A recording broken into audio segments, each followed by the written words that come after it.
rentre dans une période de l'année où on va beaucoup te parler de nouveaux objectifs, nouvelle année égale nouveaux objectifs, manifestations, journaling, vision board, etc. Mais pendant des années, j'ai fait une erreur que je ne veux pas que tu reproduises, c'est de commencer un nouveau cycle sans clôturer le précédent. 2025, c'était une année neuve, une année de transition, de conclusion, une année où l'univers te regarde et te dit « Ok ma grande, tu veux aller où maintenant et qu'est-ce que t'es prête à lâcher pour ça ?» Et j'en suis l'exemple concret, rupture, deuil, déménagement, emménagement, recrutement, tout a été bouleversé dans ma vie cette année. J'ai dû enlever des couches de moi-même petit à petit et me libérer de certains poids pour me demander qu'est-ce qui était réellement aligné. Alors aujourd'hui, je t'emmène dans un épisode mi-spirituel, mi-concret, dans lequel on va apprendre à clôturer correctement l'année 2025 pour entrer dans 2026 beaucoup plus apaisé. Hello ma queen et bienvenue dans ce nouvel épisode du podcast Strong Girl Boss. Ça s'entend peut-être, je suis malade, donc je m'excuse d'avance si pendant l'épisode il y a des petits bruits autour qui te dérangent. Je vais faire en sorte d'en avoir le moins possible et les monteurs le feront également. Mais voilà, je te préviens, je suis malade, mais ça me tenait à cœur de quand même tourner ces épisodes. Déjà pour qu'on reste sur le rythme de une fois par semaine, parce que j'adore être dans tes oreilles toutes les semaines. Je sais que c'est important pour vous aussi. Et c'est un sujet qui me tient énormément à cœur, que j'ai pris beaucoup de plaisir à préparer et qui est important aussi dans ce timing, à ce moment-là de l'année, si tu m'écoutes en direct. Donc voilà, j'ai décidé de quand même tourner l'épisode même en étant malade, donc sois un petit peu indulgente, et moi-même je vais l'être avec moi-même. Donc aujourd'hui on va parler d'un sujet, comme je disais, que j'ai tendance moi à trop zapper, et je pense qu'on est énormément dans le même cas. C'est que très souvent je commence plein de nouveaux projets, de nouvelles choses, je passe d'un objectif à l'autre sans prendre du temps pour faire des bilans, pour clôturer, pour me laisser aussi respirer, laisser à mon corps le temps d'intégrer, de prendre ce qu'il y a à prendre, de laisser ce qu'il y a à laisser.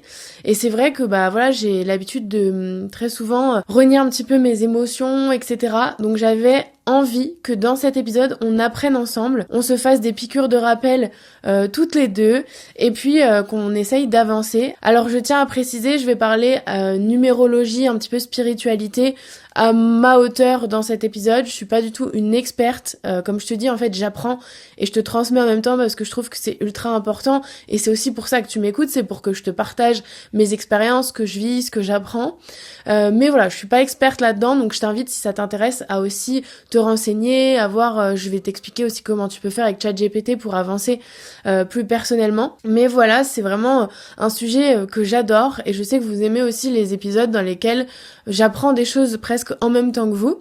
Donc c'est ce genre d'épisode qu'on va vivre ensemble aujourd'hui. Avant de commencer, c'est vrai que moi, quand j'ai préparé l'épisode, je me suis dit c'est ouf quand même le changement et l'évolution que j'ai eue sur ces dernières années. Et c'est en grande partie, et c'est ce sur quoi j'insiste beaucoup dans le podcast, ce qui m'a aidé, je pense, à réussir, c'est de m'ouvrir l'esprit. Avant, j'étais ultra réticente à tous ces trucs qui n'étaient pas prouvés scientifiquement ou dans les livres à l'école. La numérologie, l'astrologie, tous ces trucs, j'étais en mode c'est du bullshit. Et en fait, aujourd'hui, c'est plus du tout mon point de vue. Je suis pas experte là-dedans et je passe pas mes journées à regarder ce que l'univers dit de moi avant d'agir, mais je m'en sers un peu comme boussole et comme quelque chose auquel je crois, qui me permet de me sentir plus apaisée. Et le fait, je le répète souvent aussi sur le podcast, de croire en quelque chose de plus gros que moi, ça me permet quand même d'avoir un espèce d'état d'esprit ultra apaisé, beaucoup moins dans le stress, etc. Parce que parfois, je laisse les choses et les responsabilités à l'univers. Alors évidemment, c'est ultra important d'avoir un équilibre, de pas juste reposer sur si aujourd'hui j'ai pas réussi à faire ça, c'est juste parce que la lune elle était pas avec moi. Non, en fait, c'est juste parce que y a un problème au fond de toi et que t'es pas aligné et que tu passes pas à l'action. Mais d'un autre côté, je trouve que expliquer certaines choses qui se passent dans nos vies par quelque chose de plus grand que nous, ça peut être apaisant, rassurant. Et moi, c'est vrai que j'aime bien y croire, parce que je trouve que quand tu crois en rien, la vie elle est un peu triste et ça peut être très vite décourageant. Donc j'ai tendance à dire que voilà, l'univers il est avec moi, je suis dans cette vie et chaque jour que je passe c'est pour apprendre des choses et essayer d'évoluer, d'avancer à mon niveau et avec ma personnalité, mes valeurs. Et c'est vrai que très souvent ces histoires de numérologie, etc., ça fait écho. Donc si ça fait pas écho en toi, c'est ok, et peut-être c'est pas le moment pour toi de croire à ces choses et peut-être ça te servira jamais dans ta vie. Mais c'est vrai que moi, depuis quelques années, ça me sert énormément et je sais que vous êtes nombreuses à m'écouter. Dans cet épisode, je vais premièrement t'expliquer un petit peu comment dans la numérologie, c'est dit que c'est une année de clôture 2025 et 2026, le début d'un nouveau cycle. Qu'est-ce que c'est la numérologie? Comment on calcule tout ça? D'où ça sort? Pour que si tu ne t'y intéresses pas encore, tu puisses comprendre comment ça fonctionne. Ensuite, je vais te partager comment clôturer un cycle, peu importe avec ou sans numérologie, dans tous les cas c'est important quand tu ouvres des boucles de savoir les fermer pour accueillir de plus grandes choses. Et finalement je vais te donner, comme d'habitude dans ce podcast, des exercices concrets à faire sur un carnet dans ton quotidien pour pouvoir clôturer cette année en beauté et démarrer 2026 ensemble. Avant d'entrer dans le vif du sujet, si tu écoutes cet épisode dans sa semaine de sortie, c'est-à-dire la semaine du 17 novembre 2025, j'ai le plaisir de t'annoncer que j'ouvre de nouvelles places dans Success Story Pro, un nombre de places très limité puisqu'on est à la fin d'année et que j'ai beaucoup de projets qui arrivent. Donc je donnerai l'opportunité à plusieurs femmes entrepreneuses de développer leur compte Instagram de manière beaucoup plus alignée pour attirer les clients qu'elles méritent de manière automatisée, sans y passer des heures et des heures toutes les semaines, mais en créant du contenu qui va attirer leur cible naturellement, de manière organique, donc sans site internet, sans publicité, sans tunnel de vente. On va appliquer ma méthode Success Story Pro pour les femmes ambitieuses qui veulent pas y passer des heures et qui veulent vraiment travailler à la hauteur de leurs valeurs, au prix qu'elles décident de fixer, etc. Bref, c'est tout ce que je t'apprends dans Success Story Pro, c'est mon programme signature, il est ouvert seulement pendant une semaine si tu m'écoutes au moment de l'ouverture. Je te laisse cliquer sur le lien dans ma description ou bien dans ma bio Instagram pour candidater et je te recontacte pour t'expliquer comment je peux t'aider. Ok, donc premièrement, la numérologie, qu'est-ce que c'est, d'où ça sort, comment ça fonctionne? Alors là, on est sur la version très débutant, parce que moi, comme je te disais, j'ai pas envie d'y passer des heures, j'essaye de comprendre et de transmettre ça d'une manière assez simple. Ça va nous aider en fait en base de cet épisode, mais évidemment, même si soit tu n'y crois pas, soit tu n'y connais rien, c'est pas grave du tout. Le but, c'est juste qu'on clôture cette année correctement ensemble. Donc la numérologie, grosso modo, c'est une méthode pour observer les cycles de vie humaine. On dit que un cycle c'est 9 ans, donc j'y reviendrai juste après. Et je veux bien rappeler que la numérologie normalement c'est pas un truc de voyante et pour prédire l'avenir et dire ce que tu vas vivre. C'est juste comprendre dans quelle énergie tu évolues et voilà, quelles sont les tendances un petit peu de l'année en cours ou de l'année suivante ou de l'année précédente pour essayer d'y transposer ta propre vie, ton propre chemin et pouvoir essayer de mieux comprendre tout ça et juste d'aller avec l'énergie et pas contre. En fait, le but de ça et le but, moi, de ma vision, en fait, des choses avec cette histoire d'univers, etc., c'est pas de la sorcellerie, c'est pas se reposer sur le destin, c'est juste essayer d'aller et de comprendre, en fait, ce que tu vis pour aller avec ce que tu vis et du coup avancer plus vite et de manière plus fluide plutôt que de forcer et d'être tout le temps à contre-courant de ce que tu ressens. Donc il y a deux dimensions dans ces histoires d'années. Il y a l'année universelle et l'année personnelle. L'année universelle, c'est l'année 2025, c'est l'année de la conclusion de la transition. Et l'année personnelle, c'est celle qui est déterminée par ta date de naissance et l'année dans laquelle on est. C'est ton cycle à toi, c'est ce que tu traverses individuellement. Et le fait de les mélanger, ça va te donner un petit peu ta boussole et comment toi tu vas vivre cette année en fonction de ton cycle personnel et de l'année dans laquelle on est. Déjà, je le répète rapidement, j'en avais parlé dans un épisode il y a quelques mois, voire même années, et j'avais eu beaucoup de retours. Donc comment on fait pour calculer son année personnelle? C'est très simple. Tu vas prendre ton jour de naissance, ton mois de naissance et l'année dans laquelle on est. Je donne l'exemple de mon propre anniversaire, tu le noteras dans ton agenda pour me le souhaiter, je rigole, ou pas. Mon anniversaire c'est le 25 juin et donc tu prends ton chiffre de naissance. Si c'est un chiffre à 2 numéros, la meuf ne sait plus ce que c'est la différence entre des chiffres et des numéros, bref. Moi c'est 25, c'est 2 plus 5, ça fait 7. Si toi c'est juste t'es né le 6, ça fait 6. Si t'es né le 31, ça fait 4. Ensuite, le mois de juin, c'est le numéro 6 dans le calendrier. Et finalement, 2025, ça fait 2 plus 2 plus 5. Ce qui fait 9, ce qui pour moi, tu l'auras suivi, 25 fait 7, juin fait 6 et 2025 fait 9. Finalement, je fais 7 plus 6 plus 9, ça fait 22, ça fait 2 plus 2, ça fait 4. c'est peut-être pas facile à suivre à l'oral, mais n'hésite pas à t'aider de ChatGPT ou juste à prendre un crayon, un stylo et faire ce petit calcul tout simple. Donc moi, je suis dans mon année personnelle 4. Et on était dans l'année universelle 9. L'année personnelle 4, et je vais lire en même temps parce que comme je te le disais, moi je suis pas du tout experte, donc j'ai pris des notes pour cet épisode. L'année personnelle 4, c'est l'année où tu refais tes fondations, personnelles plus professionnelles, tu structures ton business, tu fais des choix matures, parfois pas sexy mais nécessaires, tu prépares ton sol pour l'abondance qui arrive derrière. Alors c'est mon ChatGPT qui m'a écrit ça, donc je pense qu'il a un petit peu triché parce que ça correspond exactement avec ce que j'ai vécu cette année, mais ça reste l'année 4, l'année de ce genre de choses où en gros on pose les fondations pour la suite. Et tu l'auras compris si tu me suis, sinon je vais t'expliquer. Le côté tu refais tes fondations pro et perso, on peut pas être plus dedans que ce que j'ai vécu cette année. Pourquoi ? Je me suis séparée d'une grande relation, d'une longue relation en début d'année. Donc niveau perso, on pouvait pas faire pire. J'ai tout changé, vraiment, nouvelle vie, nouveau cadre de vie, nouveau cadre de travail professionnel, nouvelle relation, enfin bref, j'ai vraiment tout changé dans ma vie en début d'année.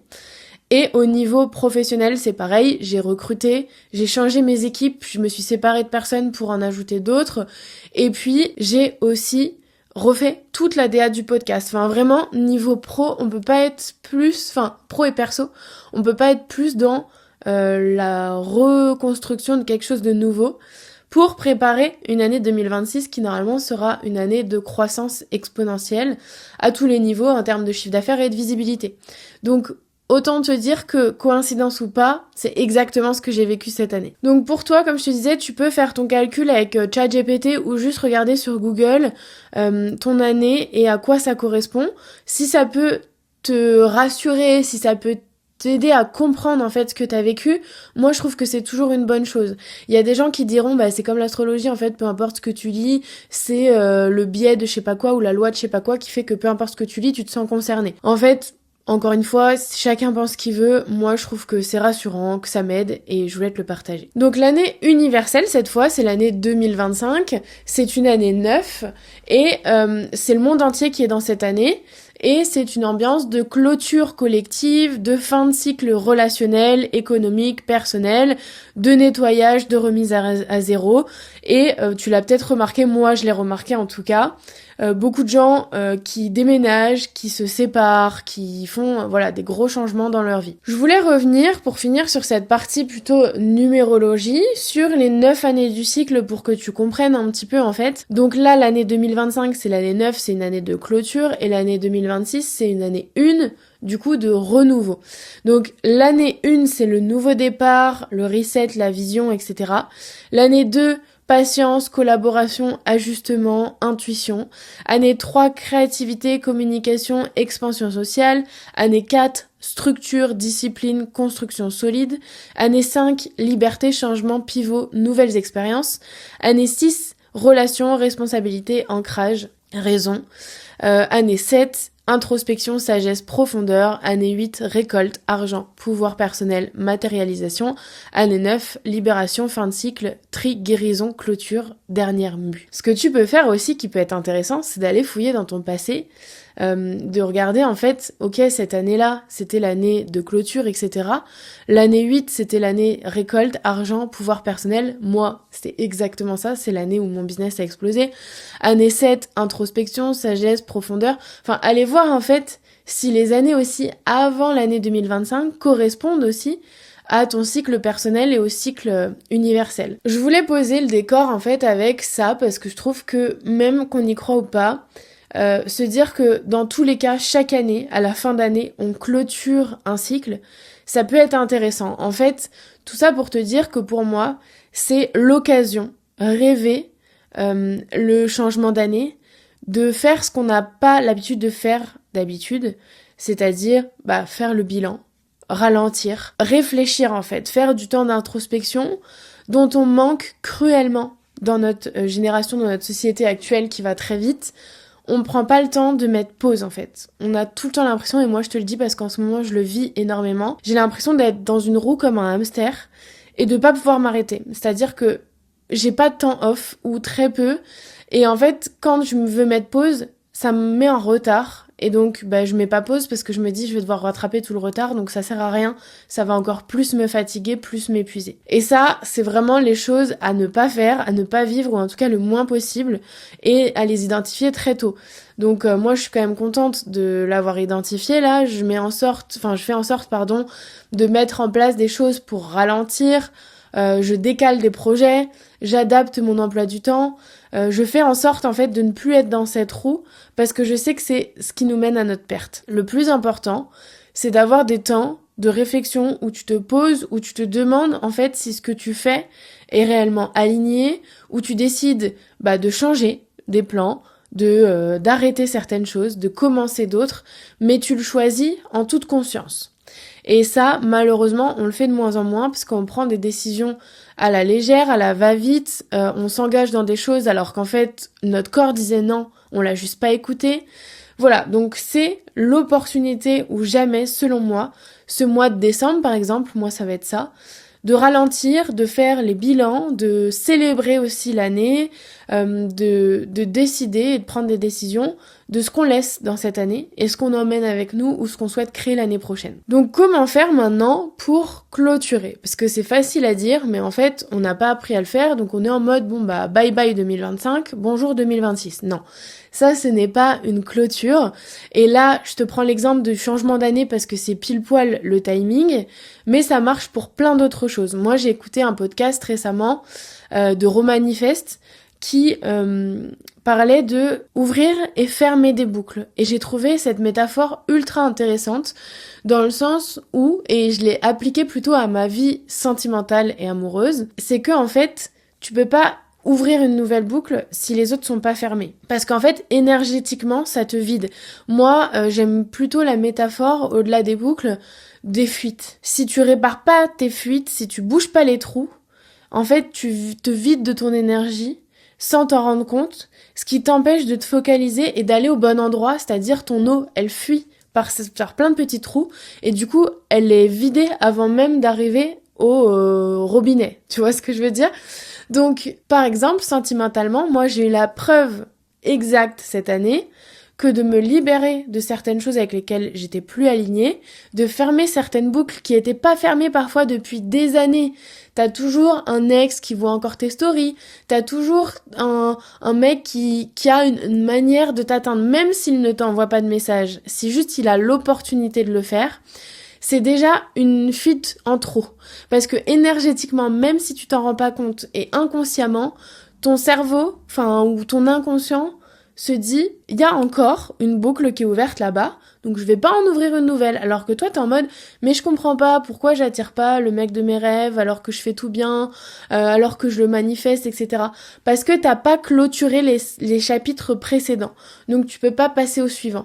Donc il faut vraiment que t'identifies le plus possible tes zones de fuite d'énergie, tes boucles qui sont pas fermées, que ce soit dans ton domaine professionnel ou personnel. Une fois que tu as identifié ces chapitres qui sont pas fermés, comment tu fais ? Donc soit là tu vas voir un thérapeute et dans ce cas tu auras un accompagnement bien précis, etc. C'est une possibilité.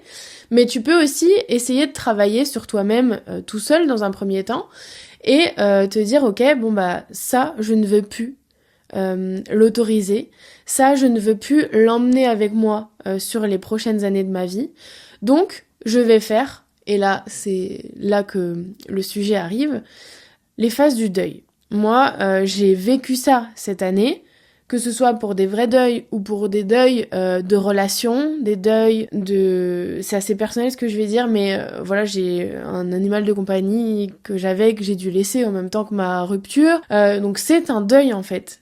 Et on n'en parle pas assez, personne n'en parle. Quitter un job, c'est un deuil. Quitter une relation, c'est un deuil. Perdre quelqu'un, évidemment, c'est un deuil. Mais voilà, il y a différents types de deuil.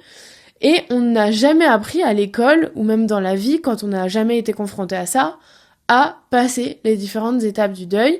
Et je voulais, du coup, dans cet épisode, faire une espèce de transposition des phases du deuil, genre quand on perd quelqu'un réellement, à juste clôturer un cycle. Parce que tu vas quand même, moi je l'ai identifié en tout cas dans mes transitions, passer par toutes ces étapes. La première étape, c'est le déni. Donc tu vas être en mode, soit si tu veux pas lâcher quelque chose, tu restes dans une relation qui te va pas, ou dans un job qui te va pas, ou dans une offre en tant qu'entrepreneuse qui te va pas. Tu vas être dans le déni, tu vas dire non mais ça va, tout va bien, ça peut continuer, je fais comme si de rien n'était en fait. Comme si j'avais pas vécu une transition énorme. Ou comme si j'avais pas besoin de la vivre. Il y a deux phases, il y a vraiment soit, je t'illustre en gros, soit tu te sépares et donc là, bam, tu passes par les phases du deuil, soit t'es encore dans ta relation, tu forces, tu veux pas fermer la boucle et donc tu vas passer par cette phase de déni quand même. Ensuite, la deuxième étape, c'est la résistance intérieure, la colère, le côté agacement, t'es aigri, t'es énervé, tu sais pas pourquoi, ton système nerveux est tout le temps tendu. Et t'as l'impression que c'est pour des raisons assez futiles, alors qu'en fait, il y a un problème au fond, d'alignement. Et t'es énervé, parfois tu te dis, pourquoi moi, j'ai rien fait de mal. Vraiment, c'est cette sensation de je suis énervée, je me sens pas bien, pourquoi ça m'arrive, ça arrive pas aux autres. Tu vois, c'est ce genre de côté un peu frustration. Ensuite, la troisième étape, c'est la négociation. C'est là, t'essayes de trouver une solution autre que la solution évidente, qu'en fait tout le monde connaît et que toi tu connais. T'essayes de passer par une autre étape en te disant peut-être que ça va arranger la situation, ou peut-être que juste faire ça, ça va m'aider. Alors qu'en fait, au fond, tu sais que la décision, elle est radicale, mais toi t'essayes de passer par un autre moyen pour faire en sorte un peu d'échapper à la décision finale. La quatrième phase, c'est la tristesse et le vide. Là, c'est souvent où les émotions sortent, tu pleures, tu t'es triste, tu sais pas pourquoi, tu te sens vide, tu te sens seul. C'est là que la transition réelle commence en fait. C'est là où, en fait, c'est cette phase où t'es vraiment dans le down, t'es au bout. Et en fait, souvent, c'est cette phase où tu vas forcer, tu vas essayer de nier tes émotions, tu vas essayer de pas les vivre. Et du coup, ça, c'est ultra risqué parce que ça peut prolonger cette phase. Alors qu'en réalité, cette phase, c'est le début de ta nouvelle identité. C'est le début de cette transition parce qu'il faut que tu passes par la case tristesse pour derrière retrouver la joie. La cinquième phase, c'est l'acceptation. Tu commences à réaliser qu'en fait, la décision, ça va être celle-là, que t'as pas le choix de la prendre, que tu clôtures en fait, que c'est évident. En fait, ça devient évident. Des choses que avant, parce que t'étais pas prête, c'était pas évident. Même si ça l'était peut-être pour les autres, etc. T'arrivais pas encore à passer à l'action, à clôturer cette boucle, à faire cette transition, etc. Ou à te relever, ou à repartir. Et bien là, ça devient plus évident, beaucoup plus clair. Et la sixième et dernière étape, c'est l'intégration. Et là, c'est le moment où tu retrouves normalement ton énergie, ton identité, parce que je l'ai pas précisé, mais dans toute cette phase de deuil, entre guillemets, ou de transition, comme tu préfères l'appeler, t'as une partie de toi à un moment qui n'est même plus toi-même. Genre, t'es tellement dans le déni, etc., ou alors dans la phase de frustration, par exemple, que t'as plus de moments de joie, t'es plus toi-même, en fait. Alors que là, dans la période 6, tu redeviens toi-même, voire plus. En fait, tu deviens cette nouvelle identité, cette nouvelle personne qui, là, s'autorise à briller, qui reçoit ce qu'elle mérite parce que elle a fermé la porte, parce qu'elle a vécu toutes les phases. Donc ça, c'était important pour moi de te le partager parce que, moi, en tout cas, je l'ai vécu. Et maintenant que je mets des mots dessus, ça me paraît évident. Et je pense que si j'avais mis des mots dessus pendant que je le vivais, je l'aurais aussi peut-être vécu mieux et tout. Bon, un peu, avec des si on referait le monde.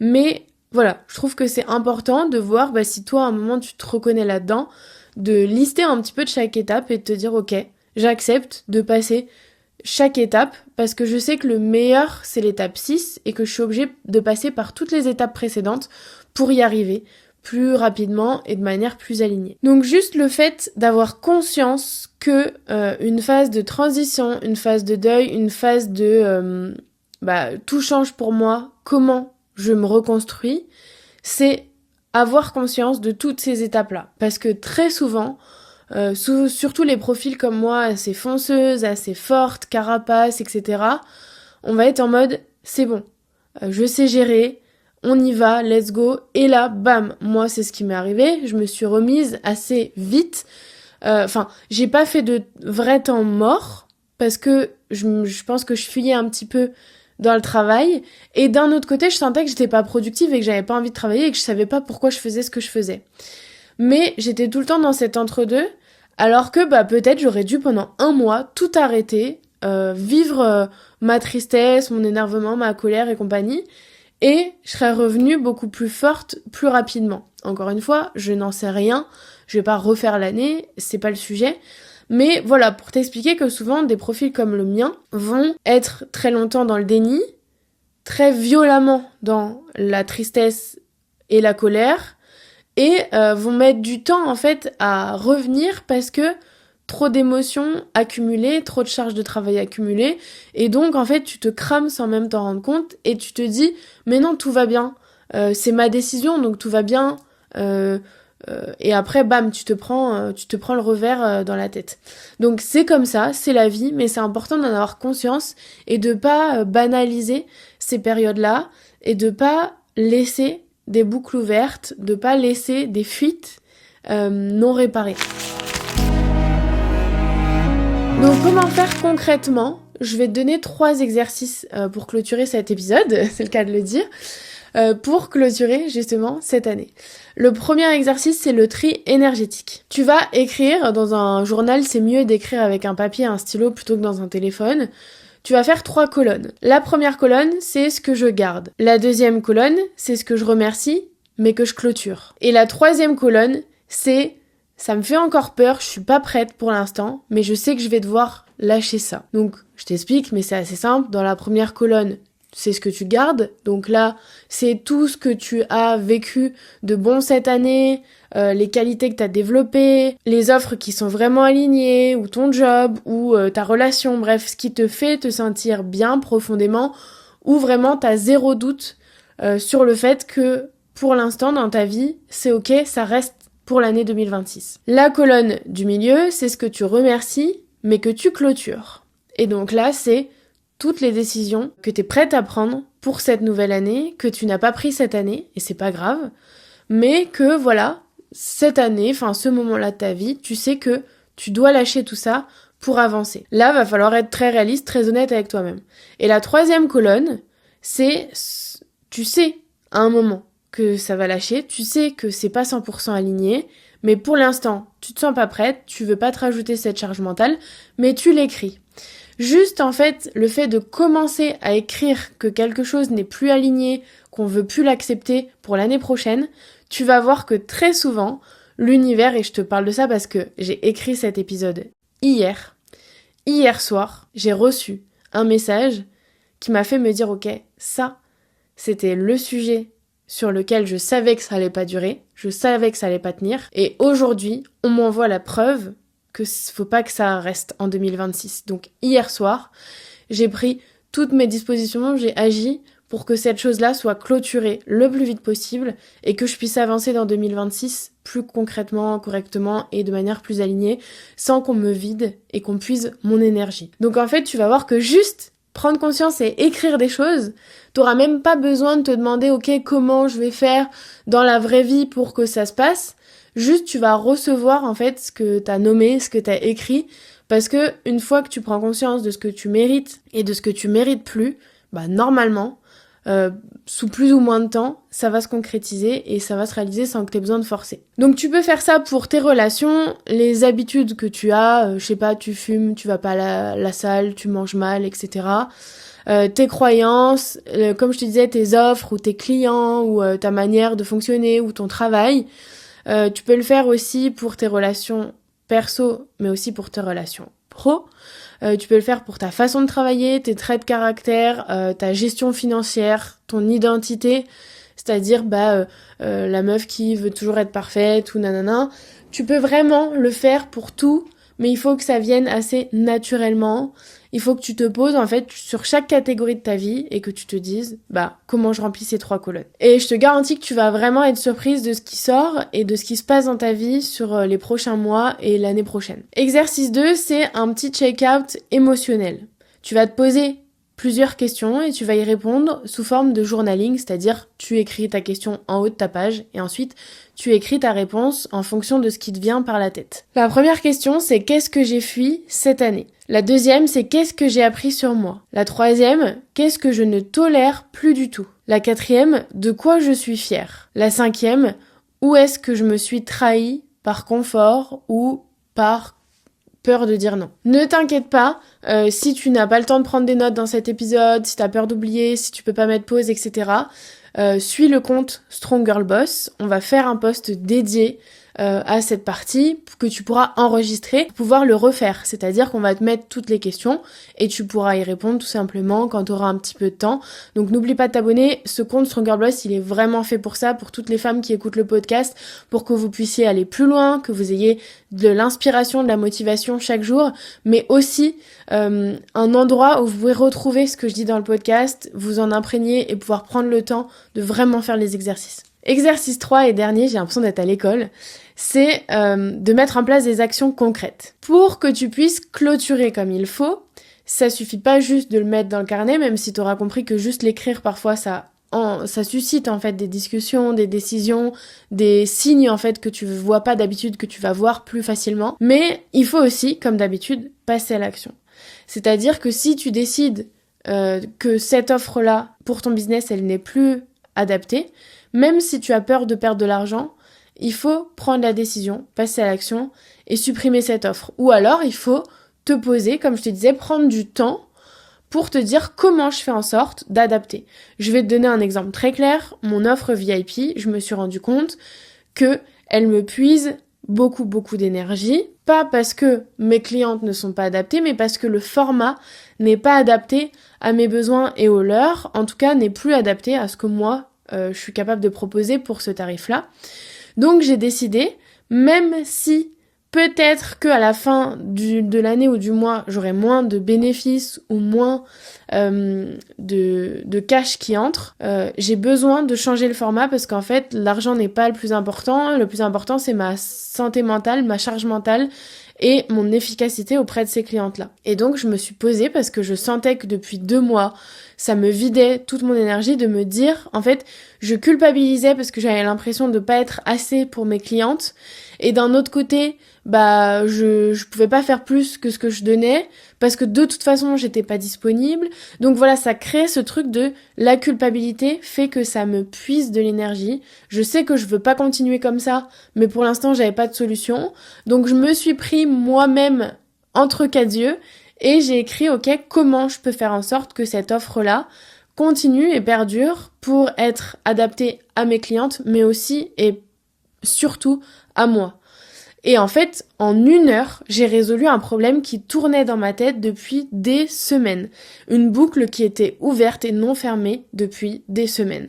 Ça m'a permis d'en ouvrir une autre et quand j'ai proposé le nouveau format à mes premières VIP pour voir si ça leur parlait, elles m'ont tout de suite dit c'est incroyable, c'est génial, c'est trop bien. Et tu vois à quel point j'ai perdu du temps à me triturer l'esprit, à perdre de l'énergie sur un truc que j'aurais pu résoudre beaucoup plus rapidement si j'étais pas dans le déni, etc. Donc, il va falloir que tu dises les choses. Parfois aussi, ce qui va faire qu'on ferme pas de boucle, c'est qu'on a peur de blesser.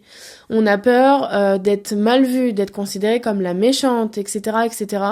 Tu seras étonné des réactions des gens. On se fait parfois des montagnes de ce que les gens vont dire, penser, etc. Notamment en tant qu'entrepreneur, on a peur de ce que vont dire nos clients, alors qu'en fait, on est juste tous humains.